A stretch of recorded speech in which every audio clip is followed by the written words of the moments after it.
מזגן אישי לעניים, לקמצנים, ולא פחות חשוב לחרטטנים. בואו נסביר לכם מה הדבר הזה עושה.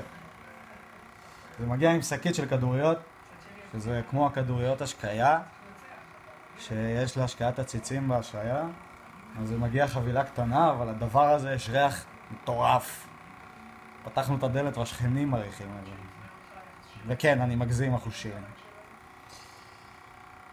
את הכדוריות שמים במים, ואחרי שנתתם להם לגדול, שמים את זה במגירה הייעודית לכדורים. בתכלס זה לא מזגן, זה מפזר אוויר, מה שנקרא בעברית גם מעברר. זה בעצם עובד על מעין טורבינה כזו שמסתובבת לה ושואבת אוויר מלמטה, סמק, ומוציאה אוויר מלמעלה, ואפשר לכוון את זה אם אתם רוצים שזה יהיה לפוני או שאתם רוצים שזה יהיה לביצים. אחת מהאופציות האלה. את זה אתם מכניסים לפה. אפשר להכניס גם קרח.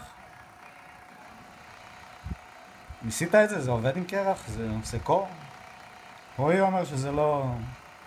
הוא לא יודע. בכל מקרה, שמים את זה פה. זה מתחבר ב-USB. איזה ריח. מעל העולם איזה ריח. וזה עושה ריח.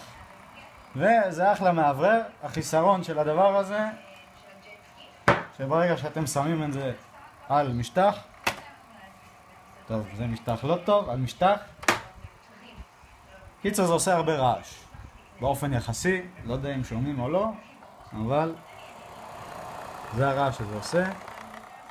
המוצר הזה עולה 37 שקל. 37 שקל, יענו $10. שווה? שווה. שווה.